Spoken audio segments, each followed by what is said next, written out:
पुरी की रथ यात्रा का ये पावन दृश्य। जय जगन्नाथ गूंज रहा है हर ओर। भक्तों की खुशी और भक्ति का ये सैलाब। राजा इंद्रद्युम्न अपने सिंहासन पर बैठे हैं। जय जगन्नाथ, पुरी की रथ यात्रा का आनंद लें। हर कोई खुशी से झूम रहा है। जय जगन्नाथ। राजा इंद्रद्युम्न गहरी नींद में सो रहे हैं। उनके सपने में भगवान विष्णु आते हैं। वे राजा को दर्शन देकर आशीर्वाद देते हैं। ये एक बहुत ही जादुई और पवित्र सपना है। राजा इंद्रद्युम्न निकल पड़े हैं एक अनोखी खोज पर। जय जय साथ हैं बहादुर सैनिक और ज्ञानी ऋषि। वे ढूंढ रहे हैं वो दिव्य और पवित्र स्थान। राजा इंद्रद्युम्न दिव्य स्थान की खोज साधु और सैनिकों के आगे बढ़ रहे हैं। उनकी यह आनंदमयी खोज जारी है।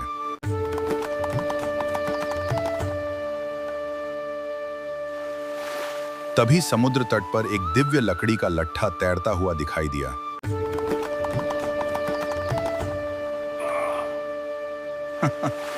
तभी समुद्र तक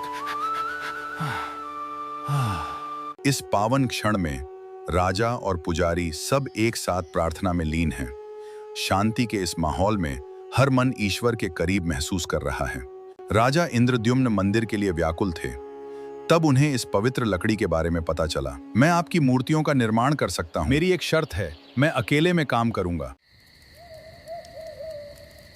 जंगल में एक गुप्त कार्यशाला थी। कोई अंदर नहीं जा सकता। हाँ, बिल्कुल सच। सब हैरान थे।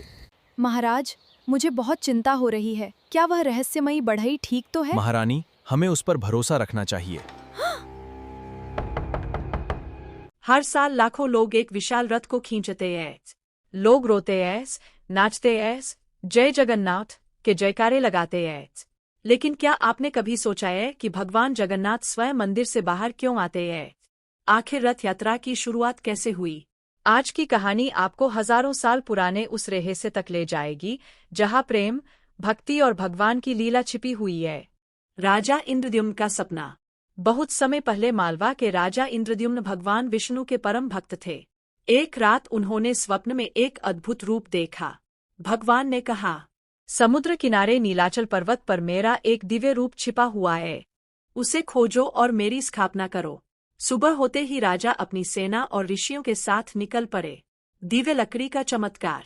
कई दिनों की खोज के बाद समुद्र किनारे एक विशाल दिव्य लकड़ी मिली। लोग उसे उठाने की कोशिश करते रहे, लेकिन कोई उसे हिला भी नहीं पाया। तभी आकाशवाणी हुई, पहले मेरा नाम लेकर प्रार्थना करो। जैसे ही सभी ने भक्ति से भगवान का स्मरण किया, वही लकड़ी हल्की हो गई। राजा उसे पुरी ले आए। रहस्यमयी बरी। अब समस्या थी, भगवान की मूर्ति कौन बनाए? तभी एक वृद्ध बही आया। उसने कहा, मैं मूर्ति बनाऊंगा, लेकिन मेरी एक शर्त है। 21 दिनों तक कोई दरवाजा नहीं खोलेगा। राजा मान गए। कहा जाता है कि वह स्वयं भगवान के दिव्य शिल्पकार थे। अधूरी मूर्तियां। कई दिन बीत गए। अंदर से कोई आवाज नहीं आ रही थी। रानी चिंतित हो गईं। उन्होंने राजा से कहा, कहीं बड़ी को कुछ हो तो नहीं गया? राजा चिंता में आकर दरवाजा खोल बैठे। जैसे ही दरवाजा खुला, बड़ी गायब हो चुका था। अंदर भगवान जगन्नाथ, बलभद्र और सुभद्रा की मूर्तियां थीं, लेकिन उनके हाथ पैर पूरी तरह बने नहीं थे। राजा दुखी हो गए। तभी आकाशवाणी हुई, यही मेरा दिव्य स्वरूप है। मैं इसी रूप में संसार की भक्ति स्वीकार करूंगा। रथ यात्रा की शुरुआत। समय बीतता गया। एक दिन भगवान जगन्नाथ ने इच्छा व्यक्त की कि वे अपनी बहन सुभद्रा और बड़े भाई बलभद्र के साथ अपनी मौसी के घर जाए। उनके लिए 3 विशाल रथ बनाए गए। हजारों भक्तों ने रस्सियां पकड़कर रथ खींचा। भगवान पहली बार अपने मंदिर से बाहर आए ताकि हर व्यक्ति, चाहे गरीब हो, अमीर हो, किसी भी जाति या धर्म का हो, उनके दर्शन कर सके। यहीं से रथ यात्रा की परंपरा शुरू हुई। 3 रथों का रहस्य। भगवान जगन्नाथ का रथ नंदीघोष, बलभद्र का रथ तालध्वज, सुभद्रा का रथ दर्पदलन। हर साल नए रथ बनाए जाते हैं।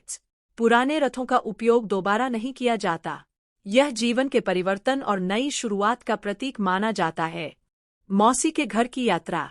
रथ यात्रा के दौरान भगवान जगन्नाथ, बलभद्र और सुभद्रा गुंडीचा मंदिर जाते हैं, जिसे प्रेम से उनकी मौसी का घर कहा जाता है।